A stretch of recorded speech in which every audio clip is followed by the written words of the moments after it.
The Gulf Coast prairies and marshes ecoregion represents a fusion of marine and terrestrial habitats. Geographically, the region spans from the eastern border of Texas and Louisiana to the southern tip of the state, bordering Mexico.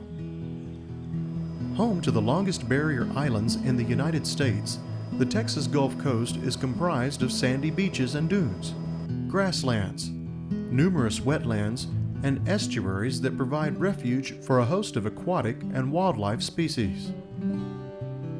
Historically, this area of Texas was covered by over 9 million acres of native grasslands and wetlands. The coastal prairie was occasionally interrupted by forested areas, bordering the many rivers winding to the Gulf of Mexico.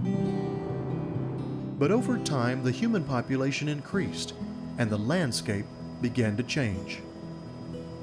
People settled here. They stopped wildfires because it wasn't good for their livelihood. They cleared the prairie for agriculture. They grew crops so they could make a living. People settled in cities, built industries. And as a result, they cleared essentially 90% of the prairie. All of this land fragmentation and conversion has changed river flows. It has affected the water quality of marshes and estuaries. Although conservation efforts over the past few years have helped species like the endangered whooping crane improve, the same cannot be said for the Atwater's prairie chicken, one of the original inhabitants of the Gulf Coast prairie.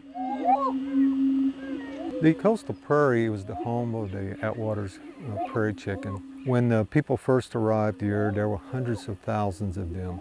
Today, we only have a few dozen left in the wild. The population primarily crashed due to habitat loss when the land was converted to cities and agriculture, or planted into these exotic grasses for livestock production. The chickens have more or less went the way of the habitat, and we're busily working with these private landowners in this part of Texas to try to restore the Atwater's prairie chicken. Habitat fragmentation is the real enemy of the Atwater's prairie chicken. There is simply not enough connected prairie to sustain the species. With every new road and community established to support an ever-increasing Texas population, more fragmentation occurs. These days, the Atwater's prairie chicken is raised in zoos and released in the wild in hopes they will increase their numbers on their own. We estimate you need in the neighborhood of 80,000 acres of connected grasslands for the chickens to survive. So even though you may have patches in different places of a few hundred to a few thousand acres, if they're not connected, these species, depending upon these grasslands, will disappear, or they will not do as well as they should. The Atwater's prairie chicken is not the only species struggling to survive along the Gulf Coast. Native species like the bobwhite quail and the mottled duck are also experiencing a dramatic decline in populations due to decreasing prairie and wetland habitats. Something else that has declined over time is the occurrence of wildfire. For the most part, wildfires are contained today to protect homes, cities, and industry.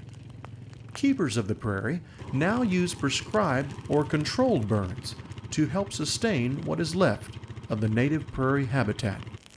In areas that managed very heavily for wildlife, controlled burns is a regular management tool. We use it in woodlands, we use it in the coastal marshes, we use it in these prairies here, and it does basically the same job every time. It sets back succession, controls the sharp, woody plants, allows the herbaceous plants to be more vigorous and more productive. Landowners use it at some scale throughout Texas, but by and large we have a high usage of it in the prairie because one, fire is essential for the prairie to maintain itself as a prairie, and two, we have organizations here which are funding prescribed burn on private property. The Texas Gulf Coast is also an annual stopover point for thousands of neotropical migratory birds. Songbirds, hummingbirds, birds of prey, all depend heavily on the coastal marshes. Degraded habitat not only means fewer safe harbors for migratory birds, but a threatened cycle of life for many other species. We have a lot of gulls, terns, egrets, and herons, which eat a lot of fish and shrimp in the marshes.